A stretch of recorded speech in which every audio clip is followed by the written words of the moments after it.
You're welcome. Good.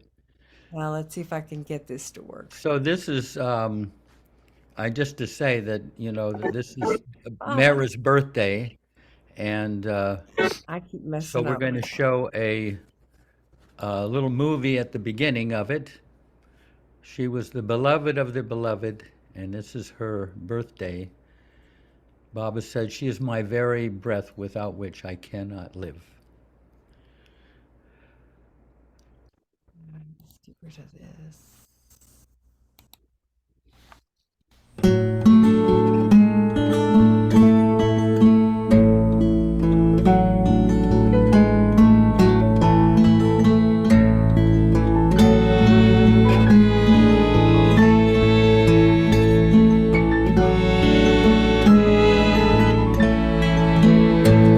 Whenever I gaze at the moon in the sky, I think of dear Mehera with the past in her eyes, reliving the days she spent by the side of Baba, her love and her life. Theirs was never a worldly romance, not what one might assume at a glance, but pure and divine as an angel dance between hearts entwined and entranced. She was the moon sharing his light. She lit up the path in the dark of the night. She was the chosen beloved one. She was the wondrous moon, reflecting the glorious sun. Together they made the most beautiful sight. When he looked at her, he shone ever more bright. The sun lit the day and the moon lit the night, as she reflected his light. She was the heart of his infinite plan. She wore the rings on her beautiful hand. The ocean of love spilled over the dam, so roses could bloom in the sand. She was the moon sharing his light. She lit up the path in the dark of the night. She was the chosen beloved one. She was the wondrous moon, reflecting a glorious sun.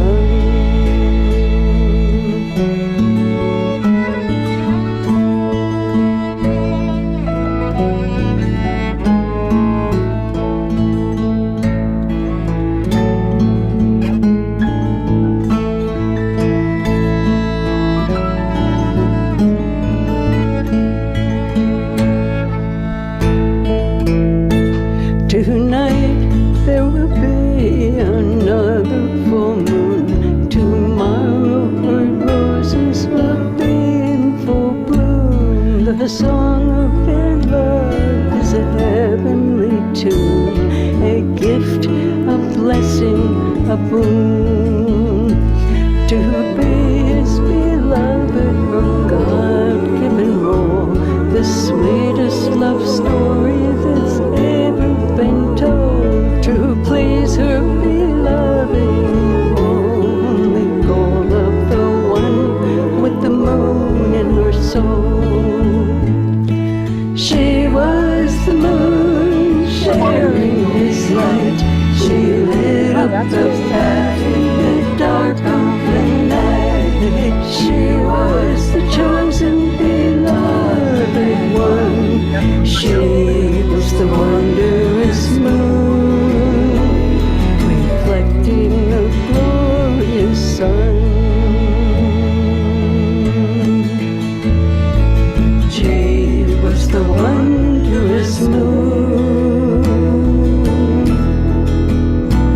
reflecting the glorious, glorious, glorious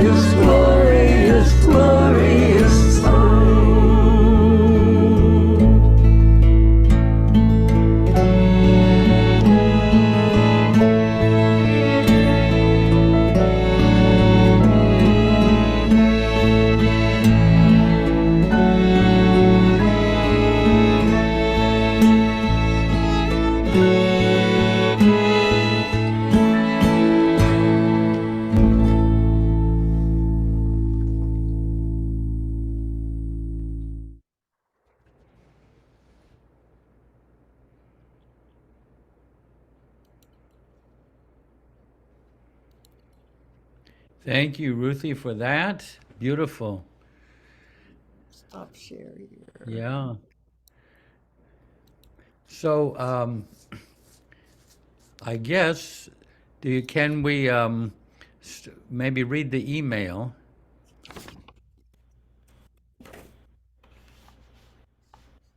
And I guess Martha's going to do that. Yeah. Yeah, I'm going to read it. I don't know how to put it on the screen, so I'm just going to read it from my iPad. Okay? Good. Yeah.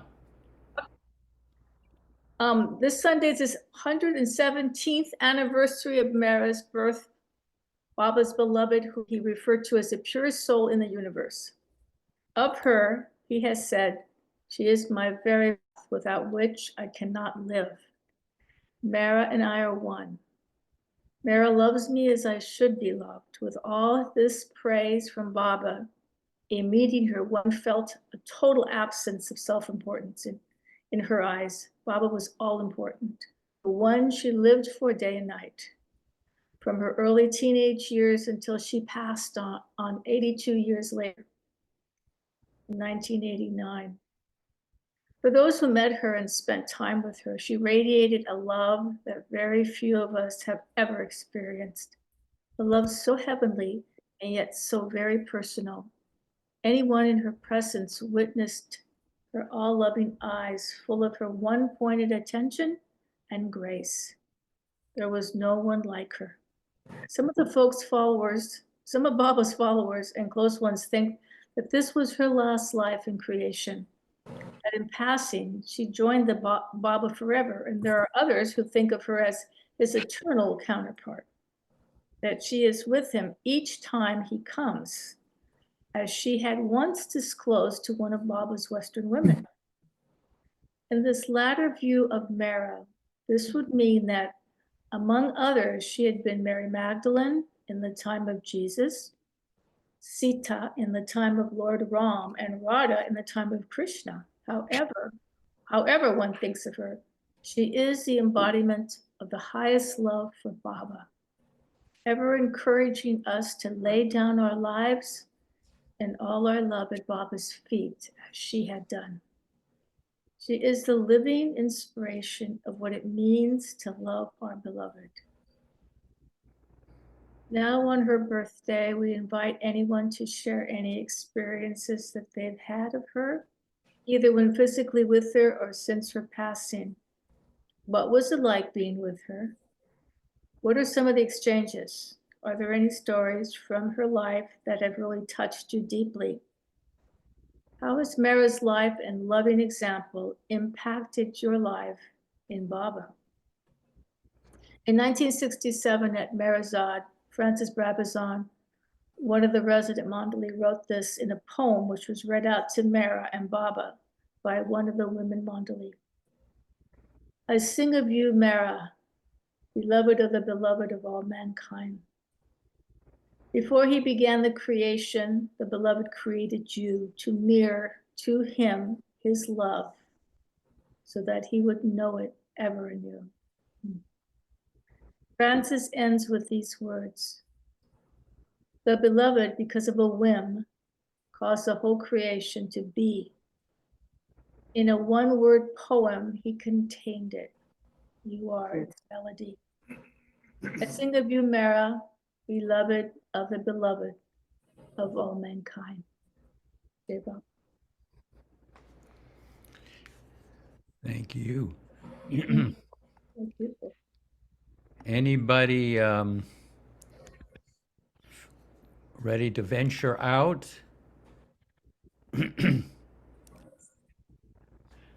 I mean, I might say this just as a kind of introduction.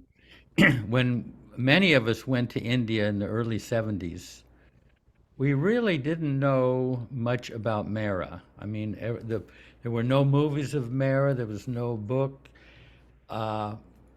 You know, she was one of the women Mandali, special to Baba, but we really had very little knowledge of her.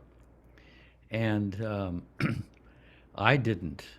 And so when we got to India and went out to Meherazada the first time, we were told as men, as guys, that we weren't to touch her or try to embrace her. And so we were, at one point, we were, asked to come over to Mehera's porch where all the women Mandali were. And that I had no particular expectation. I just really didn't know much about her. But when I saw her and met her for the first time, she had the most beautiful love, radiated the most beautiful love.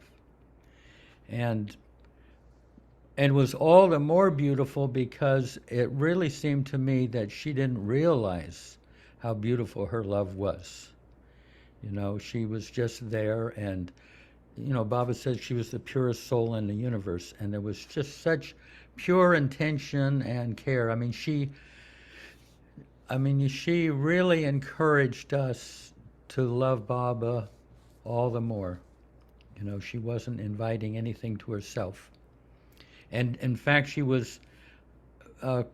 she could be quite shy, and I thought of her as, I call it kind of divinely shy in a very beautiful way. But there just was not that, she was, like say, being the beloved of the beloved, but she just didn't have that self-importance, and I experienced when she felt like she came from heaven down. I never met anyone like her.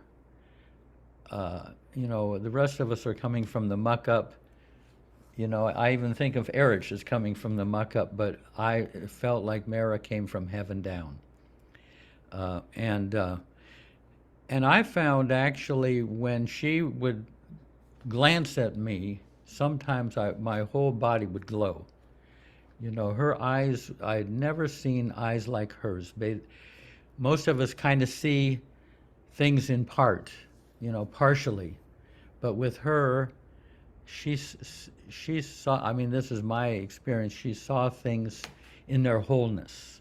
And she saw us in our wholeness. So that when I would be talking with her, it would be like her and Baba and me and the universe.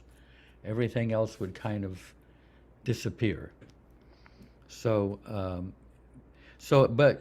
back in those days, this is an interesting thing. Back in those early years, before the pilgrim centers were built, we stayed in Ahmednagar, in these kind of dumpy places sometimes, hotels and lodges. And nearby was the trust compound. And so we would be at Meherabad or Meherazad all day, and then we'd come back into town, eat dinner, and then we go over to the trust compound and hang out with Adi, Baba's secretary, till sometimes midnight, hearing stories, and you could ask him any question under the sun. It was like fantastic. We would just be hanging out there with him. But the reason I'm mentioning this, at one time, this is what he said. Adi was like an expert on God Speaks. He knew it very thoroughly. And he would even give talks on God Speaks. And on this occasion, he was talking about how there were these various roles around the avatar that the disciples play. The role of Peter, the role of John, the role of Martha. Each Advent, a new soul takes those parts. So in the time of Muhammad, the role of Peter was played by Ali. In the time of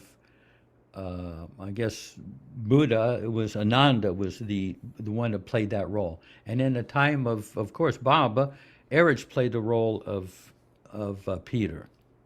But then, so we all knew that from having read God Speaks. But Baba one day said to Adi, much to his great surprise and shock, is that he said that Mehera is always the same one. So that was, and so I was just new to Baba. I just assumed that's the truth. I never doubted it, and no one ever said anything that contradicted that, that she is kind of an eternal counterpart. That was my sense, and I felt that about her. So, But then many people feel like she just, you know, she just finished, she played the role just for this time. But so anyway, that's, oh, and I should say, I was there when, I was in Mehrabad when she passed on in, in May 1989. And this was the summer, so there were only like hardly more than a handful of people here, of us at Mehrabad. So we had to do everything. When she passed on, we had to do all the preparation. And so, I mean, so I had the privilege of being in the tomb and lifting her casket into the tomb and the prayers with the women mandali. And then we brought her around where she's buried now, and we lowered her into the grave. There were just, you know, there was like just hardly any of us. And but I had the feeling that something cosmic was going on, that this, you know, this is like really a large situation. And you know, I even had the thought, well, you know, they're going to be epics written about even this moment of the beloved being lowered in the grave. But it was so immense that all I could see was, I just had like a little keyhole, you know, view of what was going on. I was not large enough to contain this large thing that was happening as she was lowered in the grave. And people who brought, hundreds of people brought flowers. They filled up the whole grave, you know, 6 feet deep. They filled it all with flowers. It was really something. But anyway, so that's just some of the things. I have many things I could say about Mehera, but I want to let you folks share whatever you can, I mean, about Mehera. So Jeff, just to clarify what Audie said, did that mean that he meant that the soul that was the body of Mehera this time is continuously the same soul that comes when God comes to earth? Yeah. Again and again, she is there. And Mehera said also that she's always there each time he comes. Now, that's one view. I happen to feel that, but others feel that she just is just there for this particular life, and she gets united with Baba, and then she's done with creation. But I feel she's still here myself. In fact, when she was being buried, people said they would go into the tomb, and there was that earlier photograph of Baba at the back of the room, back of the tomb, and it would be the Baba's image would be there. Then it would be switched to Mehera, and then Baba would be there, and then, you know, they would say that people were saying that, you know, her face would appear, then Baba's face, then her face. And that didn't happen with any of the other mandali. You know, it's not like Erich was there and then Bob was there. So I don't know. Like I say, it's whatever you feel. You can't go wrong with Mehera because you're tuning into some of the greatest love in creation. But anyway, so anyone feel like venturing out and sharing? I mean, Tony usually has something. I don't know why I'm feeling so tongue-tied lately. I do feel that Mehera, well, when Mehera passed, it was very interesting because when she was in that coma, which to me was as she was arising to Baba, you know, that was when the peace things were happening at Tiananmen Square. And it was kind of like Woodstock in China, and the demonstrators putting flowers inside the turret of the tanks that had come to disperse them, and the soldiers who'd been sent to disperse them saying, we can't fire on our own people. And it was this extraordinary, and I felt Baba's hand. I did not know Mehera was passing at that time, but I felt Baba's hand just like sweeping over the crowd. The love was so, the fragrance of it. And it was only after Mehera passed, I did get the news like everyone else that she had passed, that the spell broke and the tanks opened fire and there was all that stuff that happened. And I felt that was the fragrance of Mehera joining with Baba. But I had a real feeling of I guess you'd call it dry grief. I never felt this with any of the other Mandali, and I really never felt it much with anyone. I had great normal sense of loss when there was someone passed, but with Mehera, there was a sense of an irreversible loss, something that was how can you replace a Mehera? Uh, it was like I would have to live with it, but it was like an irreparable loss to the universe. And I guess that was in 89. 89. Yeah, 89, yeah. June, I think of 89, May or June. Anyway, in 94, there was a situation. I put my love life in Baba's hands, and boy, did he step in and created a situation which, just to skip the whole thing, you created a relationship, clearly guided me, loved this person more, even though I felt she was kind of dangerous at a certain point. And then the whole thing blew up. And I took my first crisis visit to the center. And of all the things that happened, I ran into David Nordine. I didn't tell him what was going on. I didn't tell anyone. But he used to always talk to me about Harry Kenmore, because David's a macho kind of guy, and Kenmore was a strong, kind of a powerful figure. And he used to like to talk to me about my experience with Kenmore. But on this particular trip, all he could talk about was Mehera. And oh, the other thing was Mani was sending out letters saying love in Baba and Mehera. And I was like, oh no, don't give me this like Virgin Mary stuff, Catholic Church, I've got my direct relationship with Baba, and what's Mani doing here? But then this thing happens. I get to the center, and David Nordine is telling me, I shouldn't have said his last name. This is all recorded. But anyway, he's talking about he goes out hunting. And for some reason, he would go and he'd get 2 deer, and that was all he could get. And no matter how much he tried, he could not get past that. And he said, when I met Mehera, I didn't feel a relationship with her. I was like, it was like a Viking kind of a thing. I will die for you, but I don't feel any connection with you, And he said, but here he was in the forest, and he bowed his head and he said, Mehera, you are the lady of the forest. You are his creation. Please help me get past this. And all of a sudden, shaboom, shaboom, another deer, shaboom, another deer. It's a gruesome kind of a story. But coming from David, I had to accept that Mehera was present. And when I went home after that, I brought the situation again to Baba, and I thought I better ask Mehera, because basically Baba was saying, ask Mehera. And I did. And the most astonishing thing, she was there. Met Mehera many, many times. And there's a uniqueness of Mehera's presence that no one else ever had. And she was there.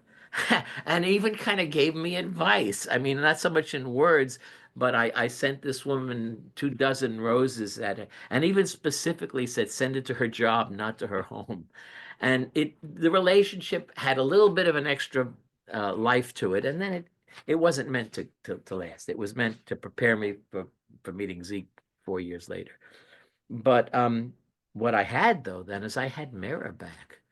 And that has never been gone since then. I know that Mehera, when I talk to Baba, I'm talking to Mehera. When I talk to Mehera, I'm talking to Baba. They're one. And I am clearly aware that it is, as Baba said, she's he asked Harry Kenmore, because he let Harry meet Mehera. he said, "What did you feel about Mehera when you met her?" And he said, "I felt she was the feminine counterpart of Baba." And Baba gave him a kiss.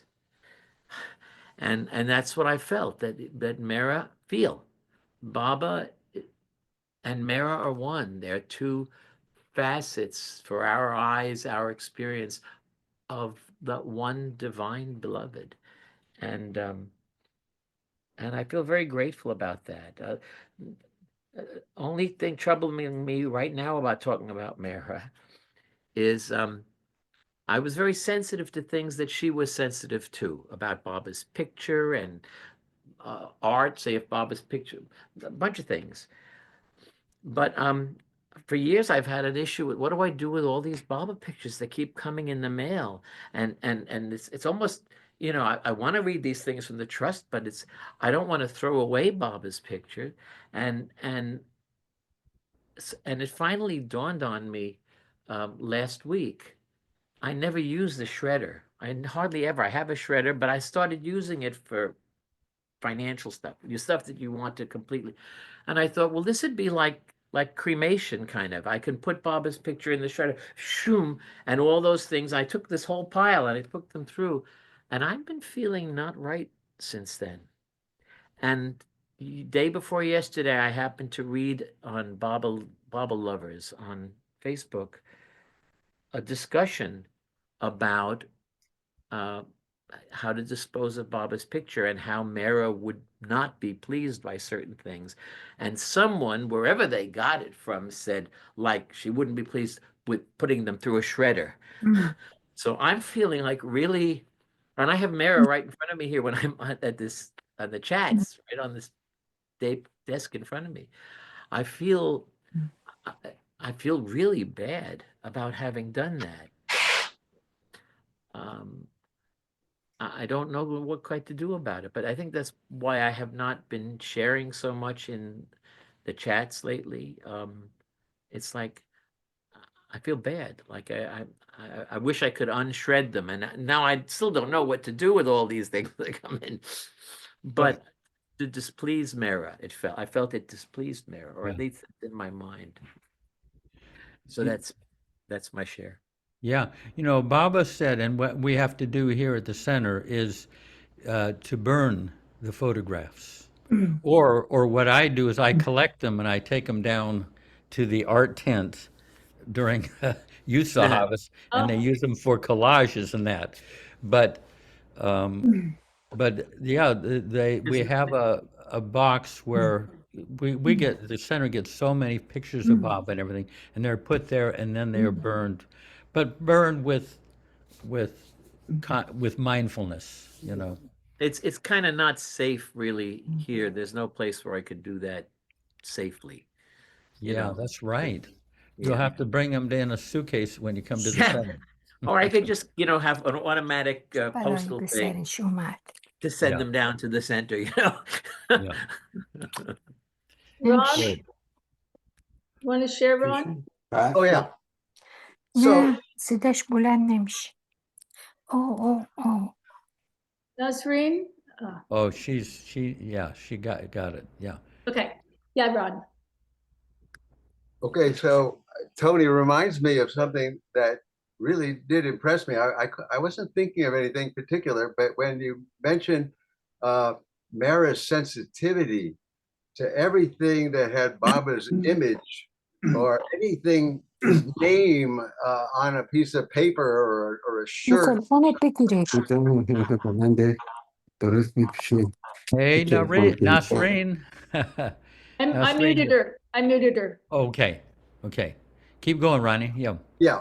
So I did notice that both Mehera and Monty would mention to people if they were not being sensitive or aware of what they might be doing. Like somebody might put a Baba book with Baba's picture, put it on the floor, and just move it out of the way with their foot and stuff, things of that sort. And they couldn't help but try to bring it to the person's attention, sometimes in a very forceful way.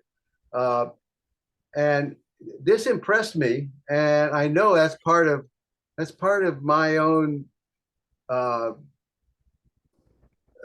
pursuit with wanting to express devotion for Baba, and because I mean I can't do anything with him not being in his body, but all these images are representative of that for me, and I really appreciated their both Mehera and any of the mandali that might have expressed that. So I appreciate that, and maybe I'll think of something else, but certainly that Mehera was the epitome of that. What was your impression? I mean, you spent a lot of time in India. What was your feeling about Mehera? Well, she just seemed like this great lover of Baba that, you know, I was just relatively so new to the whole idea of the master and the beloved. And all these things were just starting to come into view, bowing down and all these devotional things that in India, the people they learn it right from the get-go. And people around Baba know it inside and out. And if Mehera is who you say she is, the one that's always there, she would know it the best. But I must say that I listened to wrapped in her whatever story she would tell, and it was just so authentic. One of the things I remember she would always be doing is when she would tell her story, she gets stuck on a word. She would prompt somebody to, what am I trying to think of? What's the word I want? You know, and I thought that was a charming sort of thing. But otherwise, you know, I just paid my respects by whenever Mehera was around, and I had the opportunity to be in her presence, I would take that advantage. Yeah. Ron, did she ever ask you this to play any of your songs? I did play some songs. Not well, actually, on my first trip, which I think it might have been the exact same time that Jeff went, although Jeff might have gone before the time that I went, and we were on the same plane in '73 in October. I don't know if that was your first time, Jeff. No. Maybe it was. Yeah, no, a couple of trips before that too. Yeah. So anyhow, I didn't bring my guitar for some reason, although I didn't really know that many songs either. But I had to sing for the mandali, so I made up some songs while I was there, and we did a little routine both at Meherabad and Meherazad of some funny songs based on folk songs, which I learned from an album by Alan Sherman, and we did about, I think I came up with about 4 songs, and had several of the other pilgrims there join me. We were dancing around and stuff, so that was fun. And then I did sing some songs in '79 when Mehera was there. Those were my 2 opportunities for doing that. Yeah. No, she really loved the music. She really loved the song "Oh Moon." It would just kind of go on and on inside of her for days. All the women mandali. Anyone else? See, a lot of people, I'm sure, didn't meet Mehera. Looking here. Marian has. Yep. Okay. Thank you for this opportunity. I feel very touched and by you're speaking, Jeff and Ron and everyone, because I've never said this to anyone. I met Mehera when I was there for 69 Darshan, and that was the only time I was in India, and had the inner instruction like that was my only time to go there. So it was so meaningful. So my trip of a lifetime. And I had come to Baba in October of 68, and then that was June of 69.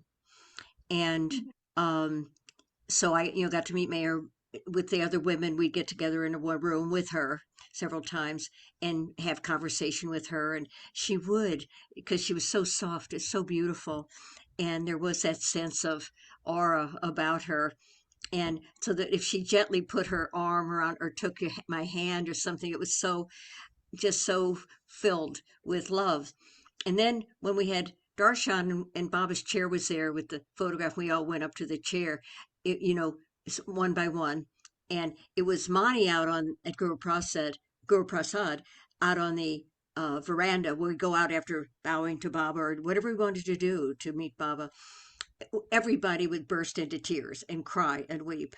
And so when I would look up, it was Mani, and she had that, that was her role. Whereas Meher was always that soft, secluded. We went to a room, we saw the tree with Baba's face, things like that. So very meaningful. So moving forward to, she left in 89, and I'm not sure what year this was because I'll have to go back and research it. There was an organization that, and their teachings were just like Baba's. And I was at a large gathering, and I did what Baba said, don't go out seeking God other places. I didn't do that. But I went there to this large meeting hall. It was big, with a lot of people, a lot of rows of chairs, and a talk, and it was all like Baba, but they were talking about, the Lord coming again and all that. And so I was very curious. So they said if you wanted to ask a question of the speaker, you could fill out a little piece of paper and somebody that worked for him would come by and take your question. And a lot of people put it in the bowl and gave it to these people. And I don't remember exactly what I said, but it was something about Mayor Baba. It wasn't forceful. It wasn't telling anybody what else to do or whatever. I don't know exactly what I wrote on that question, but it was something I felt I let go of easily, something about Meher Baba, maybe the one we're talking about being Mayor Baba, something like that. And I had no investment in it, in proving anything like that. And so the speaker talked for so long. And there was a group that the two times they came into New York City and had a meditation, and the leader of that didn't know me, but out of a huge amount of people would choose me to come sit on one side and somebody else on the other side. So I didn't know what was going on. But at that meeting, the speaker talked a long time. And then he said they only had time for one question. Out of all this massive amount of people, whose was it? Mine, about Mayor Baba. And so, and I don't remember exactly what it was, but he kind of dismissed it like, oh yes, Mayor Baba, he's on a lower plane, or not a low plane, but a lower plane or something like that. And so I had a moment of doubt about Baba, and I'd come in 68, and I think this was before Mehera left in 89. I'll have to go back and research that, but I think she was still alive in India. I had a moment of doubt about Baba. Now, when I came to Baba, and I'm not going to go into that story because it was like beyond a doubt, it was total absorption in Baba. So I'm not going to go there. But here was this moment of doubt about Baba. And I remember the group was leaving, and I'm starting to walk away, and I'm doubting Mayor Baba's who's Mayor Baba is. And I'm trying to regain it back, say Baba's name, say the prayer, whatever. It's still there. Then what happened? I've never said this before. In came the presence of Mehera, no thought. And all doubt left. Never again did I doubt. I've never told that story. I was just so, and I walked out there that night of that experience, and that's it. Beautiful. Wow. Yeah. Lovely, Marion. Yeah. Yeah.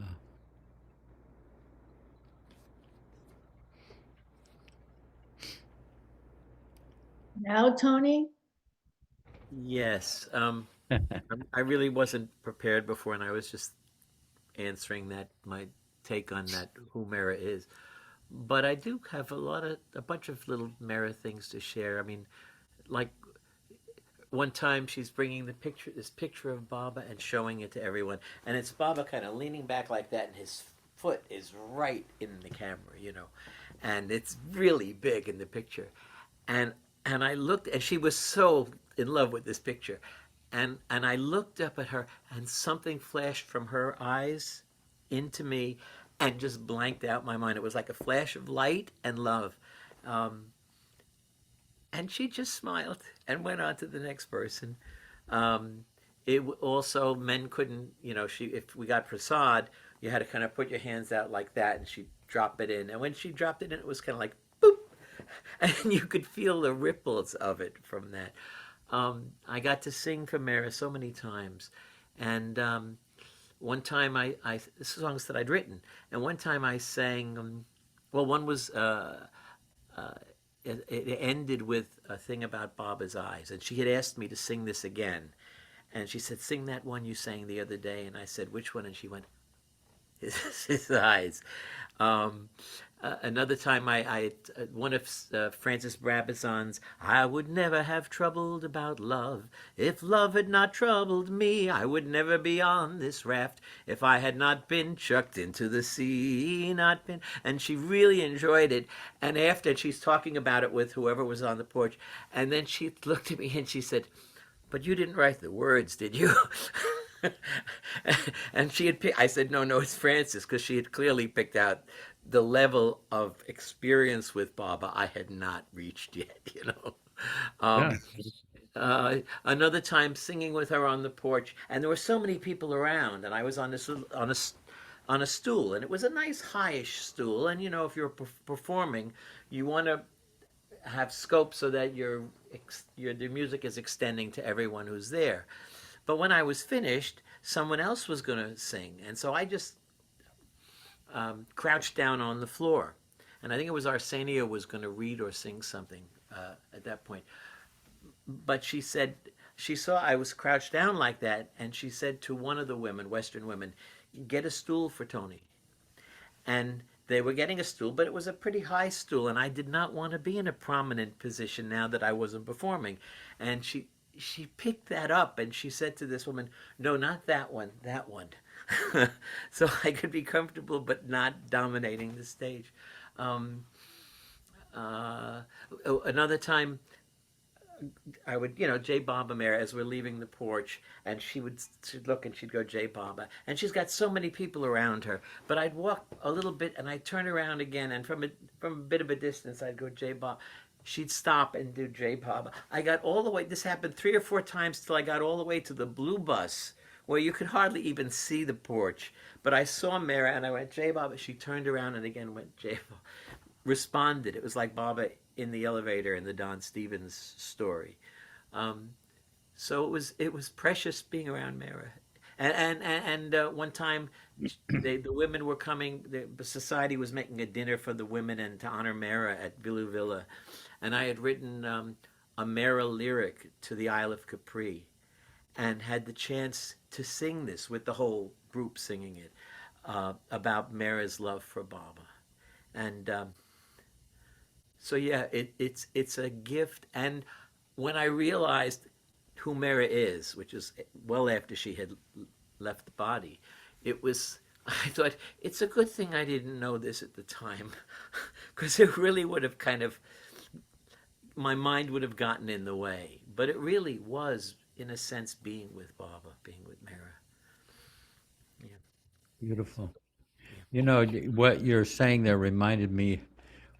In the early years, there was no bus or anything, so we would bike out to Marizod, and that long approach road, which is maybe a quarter of a mile long, when we would leave at the end of the day at 5:30 or 6, we would be biking out down that long approach road, and Mara and the women would be at the gate waving us goodbye. All the way that whole length, we would be looking back and everything until we eventually turned off onto the Pimple Gown Road.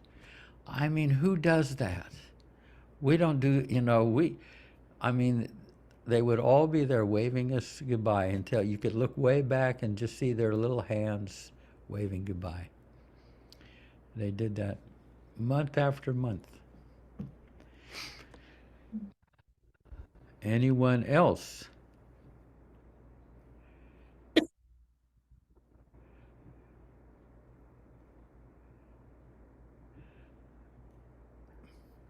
I have a little story to tell. Good. This is Nasreen. Can we see you, or are you want to be hidden? You will see me. I show myself. Just give me a chance to move around and, you know, put something decent on. Yeah. But I'm going to tell my story. You know, one time when we all went to India, uh, every morning early we used to go to Baba's shrine and do the, bow down and everything. And then after that, we go to Mehera. So one time I went to Mehera and I tell her, I put my head um, in her grave and said, Mehera, I don't know. Meher Baba said, you're eternal. I don't know if you are or not. I have a doubt.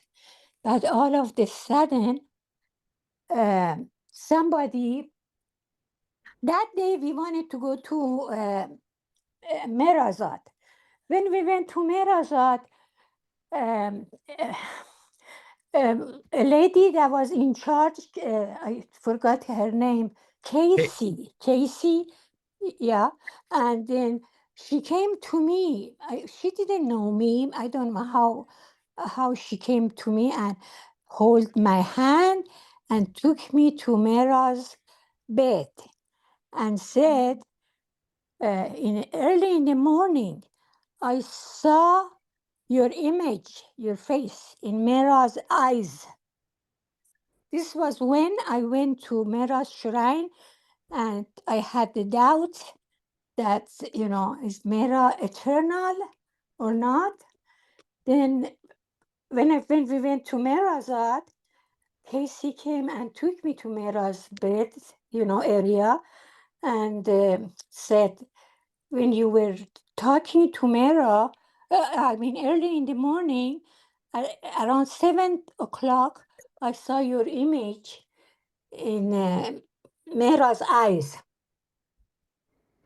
Beautiful. Lovely. Yes. Yeah. So for some reason, I think I have some kind of connection with Mehera because I have Mehera's jacket, I have Mehera's bracelet, and I have Dr. Gohar gave me something that was belonged to her. She gave them to me like a small bag, a small little purse with some handkerchief in it, and then and I went to Merbaba Center today. Somebody came to me and said that I have this book that has been signed by Mehera. I want to give it to you. Out of nowhere. I think I Wow. have some connection with Mehera, I think. Beautiful. Yeah, so Yeah. So, yeah, it's we're of the similar persuasion. I think she's still here. yes, I am sure. Yeah. Yeah. Let me see. Okay. Ah, there Now, she is. Yeah. hallelujah. Yeah. I'm Good. glad to see everybody. Yeah. So that's the story, my Yeah. dear. Yeah. Anyone else? Now, Marta, you had something you were going to read, right? Yes, I could read it. I read it at RT, but I can read it again. Yeah. Yeah. Because some of these people are non-arty people, they're Actually, I had a couple of stuff, a couple of things, but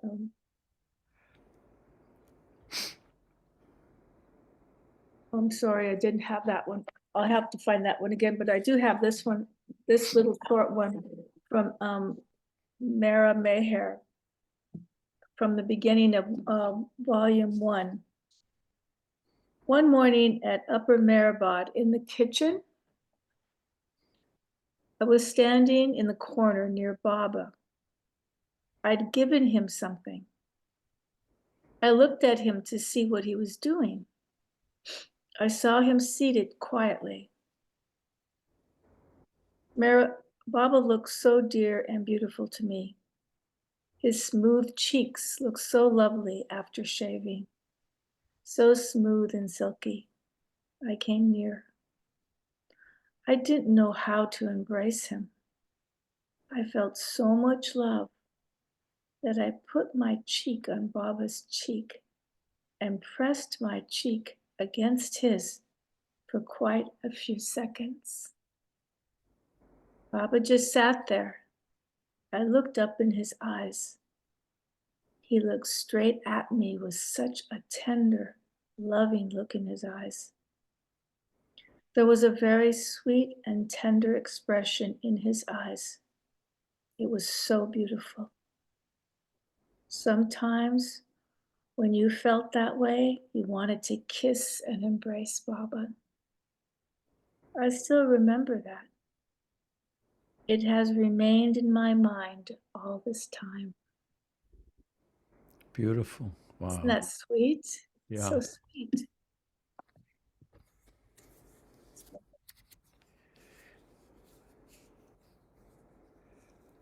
You know, I'll tell you one thing that happened with me. This was back in, I think, around 1976, and I'd been in India for 4 months, and I come to the end of my visa, which is 120 days. And so and it was a little bit before Baba's birthday, and I was resigned to going. I mean, I ran out of time. So I arranged to have a rickshaw to come out to Meherazad for the morning. I would be in the morning session, and then I had to catch a train on to Bombay. So at the end of the session with Erich, we went over to Mehera's porch and everything, and we were all below.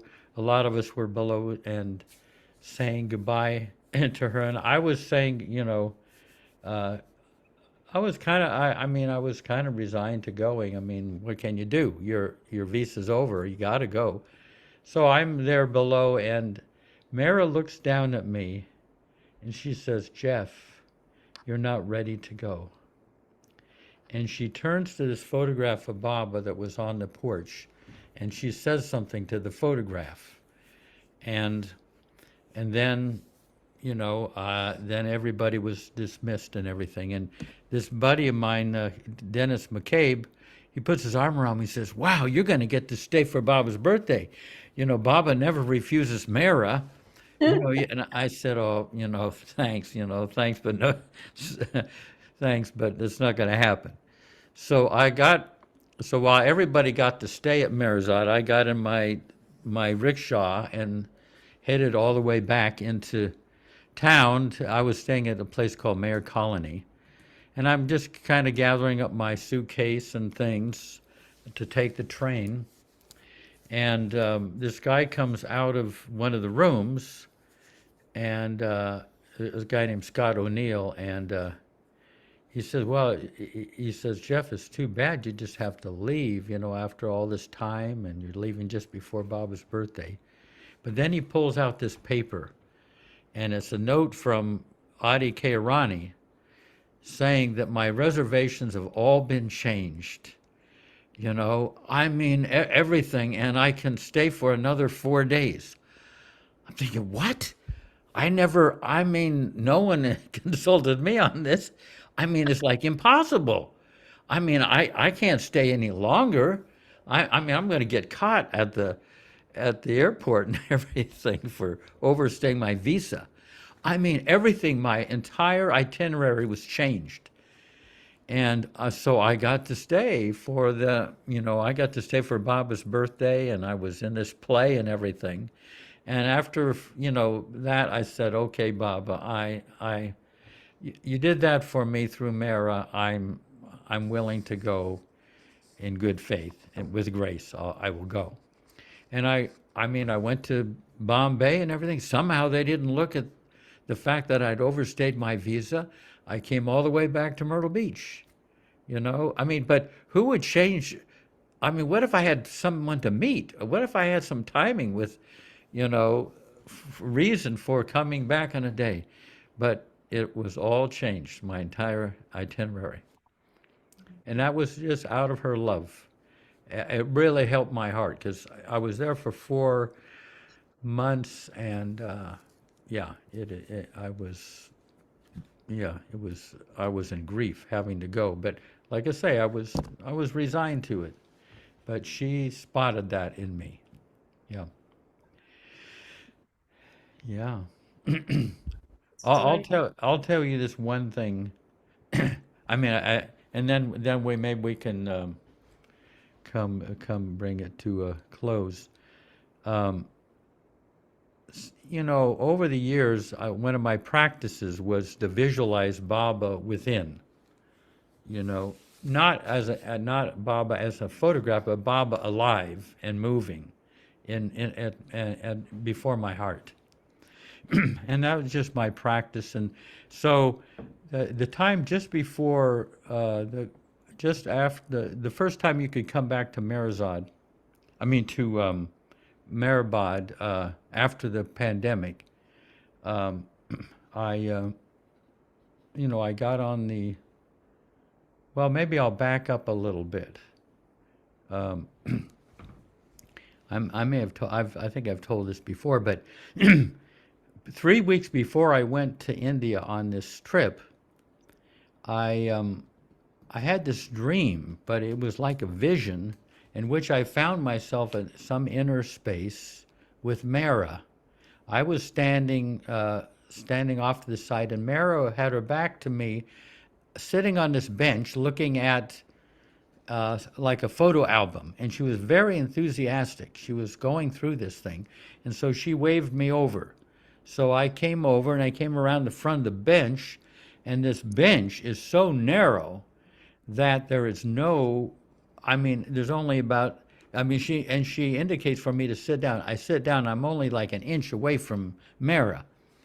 And, men aren't supposed to touch Mehera, but Mehera's very excited, and she's like leaning over and like, look at this thing and everything. And the whole time I'm trying to not touch her, but also kind of observe what she's pointing out. It's kind of like nerve-wracking. Finally, I feel like her tap on, said, look at this, and she taps on my shoulder. I actually feel it. Physically feel it in this dream, and I'm thinking, oh my God, I've touched Mehera. Men are not supposed to touch Mehera, and it just happened. But then I thought, oh no, she touched me. I didn't touch her, So I felt better about it. But so she's going on, still showing me things from this album and everything. Very cavalier, just leaning over toward me. And so finally, at one point, she reaches over and touches me on my heart, and I wake up. And I'm thinking, wow, what was that about? Jeez, it was so real, And so then I couldn't figure out what it was. But 3 weeks later, I'm on the plane on my way to India. And like I say, normally I have Baba with me on my trip. I feel him before me and everything. But after I get settled in my seat and I sit down, Baba is there and Mehera is there. Both of them. Normally I had Mehera in a very special place in my heart, but Baba and Mehera were there. And the entire trip, even since then, it's just Baba and Mehera have both been before my heart. And so trip after trip, even when I come back, but I always had just Baba. I never thought to put Mehera there, but she showed up. And the point of the dream was, you couldn't touch me when I was physically on earth, but that doesn't pertain now. there's you can embrace me now. But so that was the point of the dream. So this time when I was in India, after I took darshan at the tomb and I sat back under the portico, on one of the benches there, I found myself being taken to a very, very deep place. I mean, I was like going deeper and deeper and deeper into my heart. Like, where is this going to end? I was actually kind of free in a free fall and everything. And then suddenly, Baba and Mehera are in front of me, right there. And it was and normally I think of Baba's love for Mehera and Mehera's love for Baba independent of each other. There I saw Baba and Mehera's love for each other in person, right in front of me. And their love was what can I say? It was no fireworks. It was so real, so still, so emanating. It was so quiet and everything. And I, I, I would come back to that place again and again, their love. And the thing about that place, their love included everything. Like, in fact, back in the 70s, I was walking by the far cabin, and Baba said, would you live on the dark side of the moon? And I think, oh God, I recoil. Oh, the dark side of the moon. That was like horrible a thought. I'd be there wandering around these craters and nobody is there.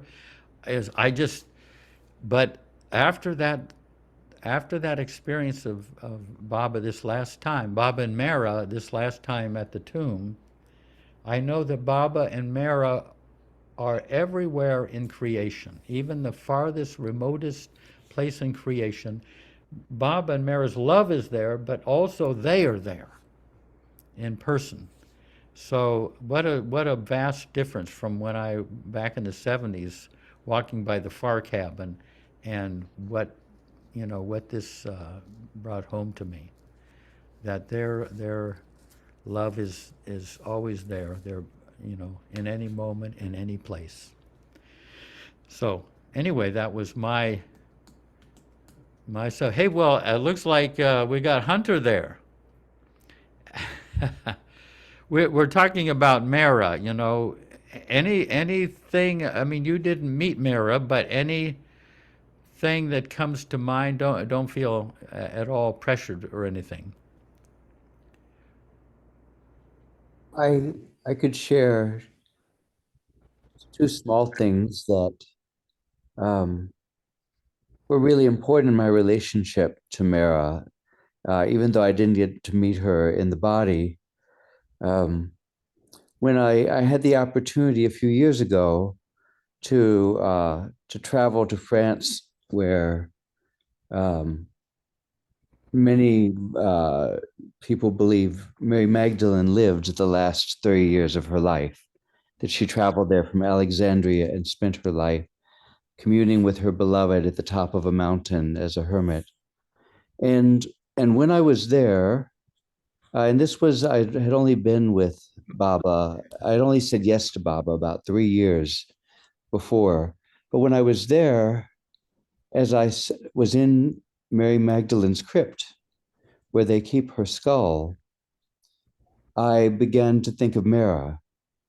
And I began to think, well, Mehera, if you are the same one every time, if you are what Baba is, in the counterpart to Baba, then you're just as available now as you were at any point.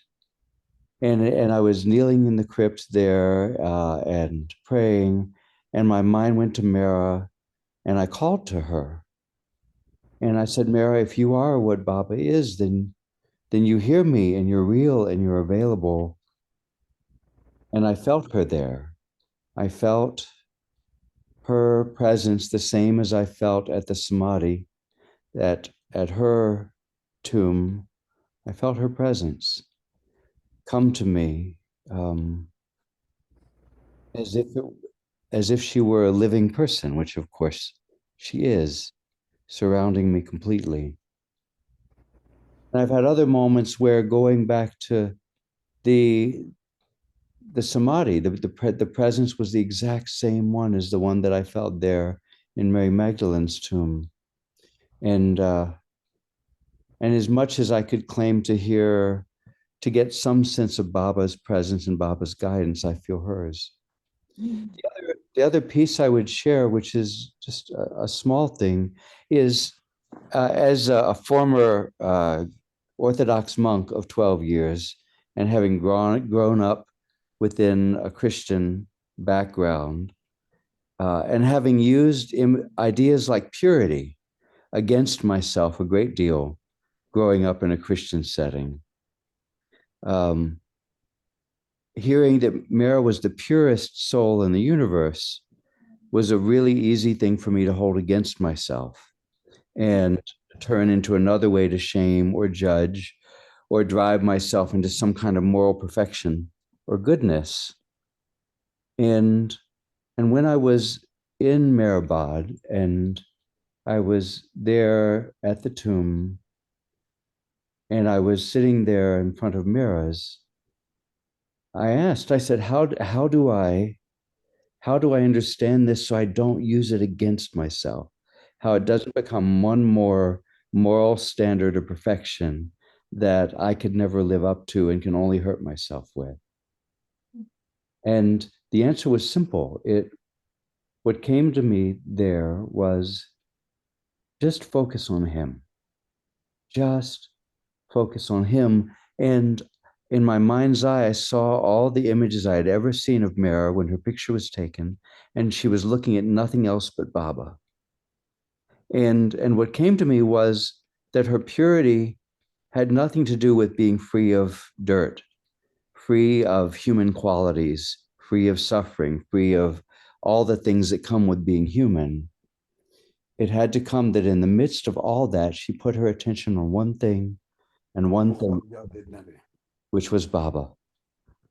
And not that I succeeded that either at all, but it freed me. In that moment, I was free from all of the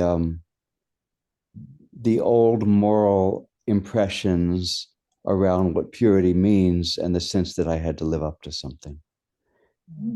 It was just about, in every moment, just come back to him. Just come back to him. Put my attention on him. And let that be the only standard of purity that matters. Wow. Beautiful said, Hunter. Beautiful. Wow.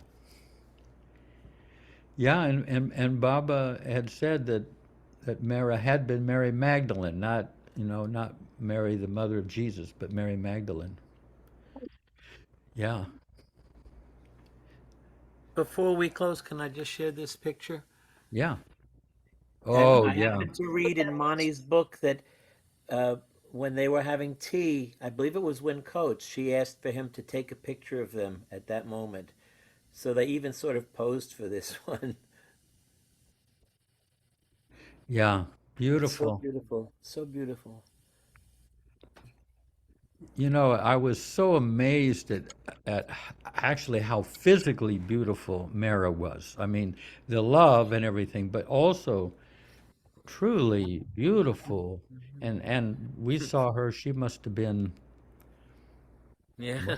63 or something like that, but truly, and like I say, she was so, uh, she had no, she was unaware of how beautiful she was, which always makes someone even more beautiful when they don't know it.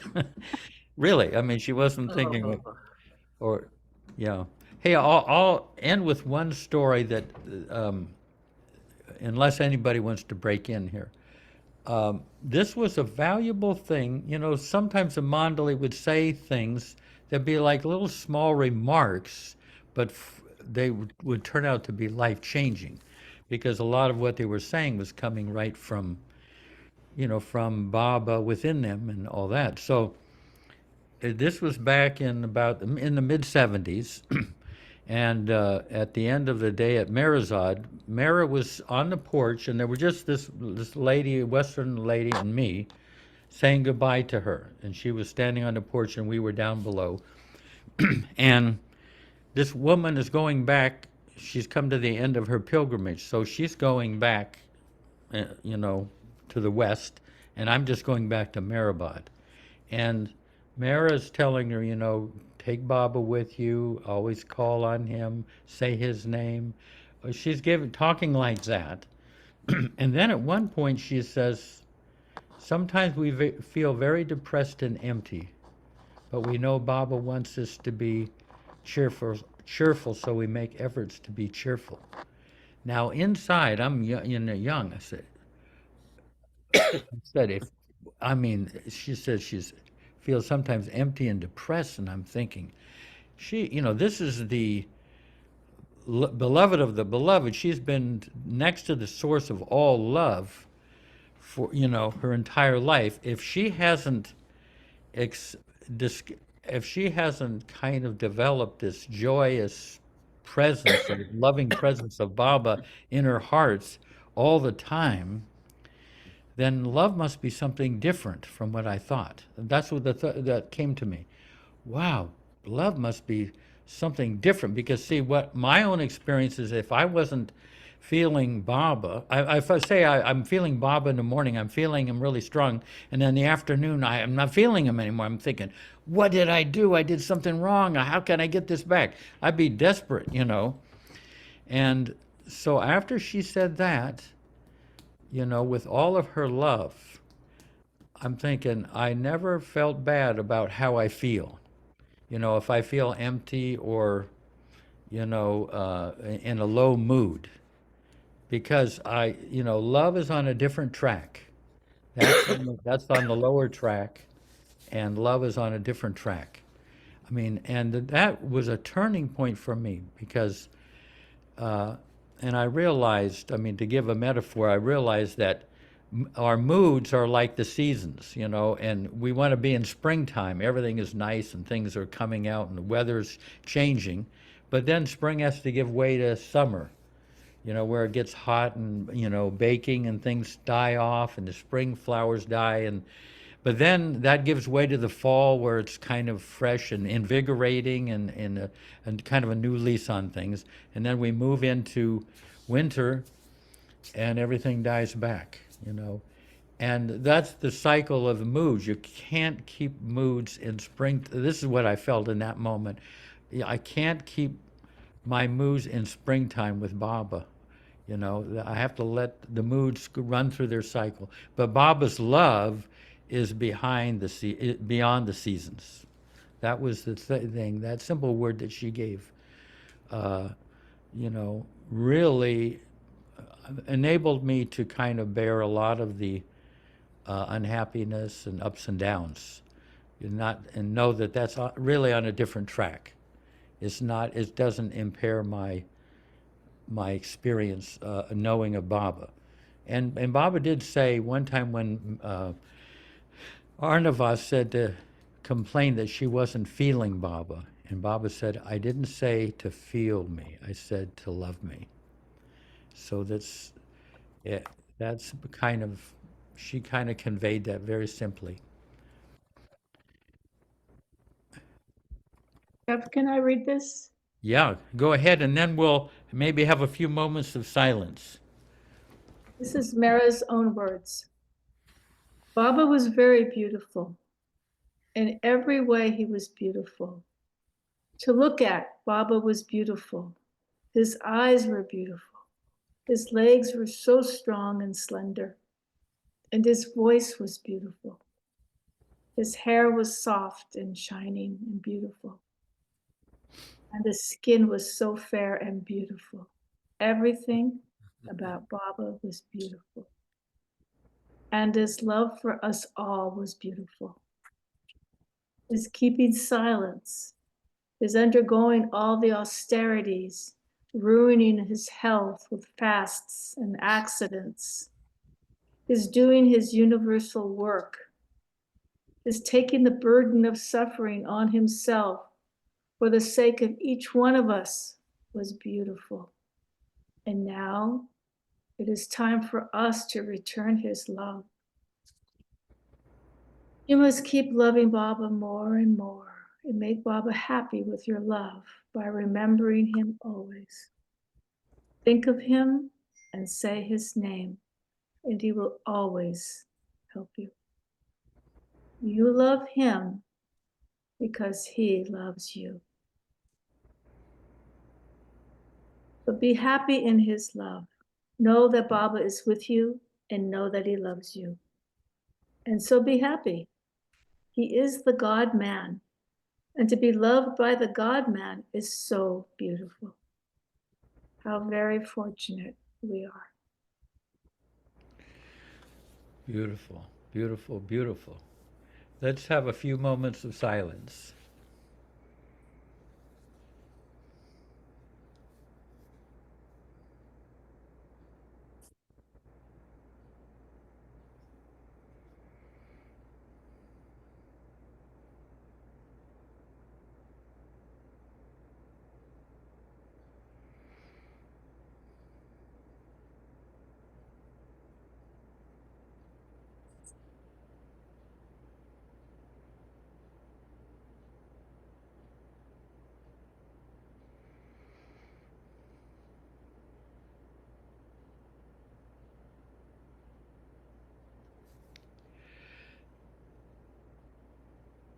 Jai Baba. Thank you all. Oh, you've got various pictures. That's a beautiful picture that Marion has there of Baba, and then also Marcia. That's, yeah, well, I wish all of you a nice Christmas and New Year's. And I guess you'll be getting your quote for New Year's. See what you get. And love to Bradley, and Mahmoud and Payam and Ellie, all of that. Yeah. And yeah, let's see. Anthony and Emmy. Yeah. Janet. Yeah.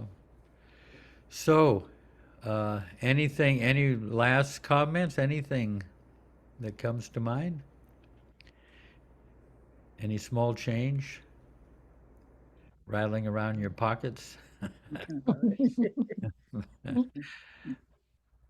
Well, I just have one small comment. yeah, yeah.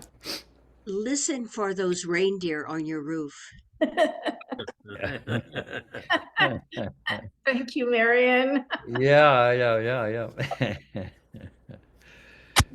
It's so icy here now, they might just slide right off. Yeah. Okay. Well, thank you all.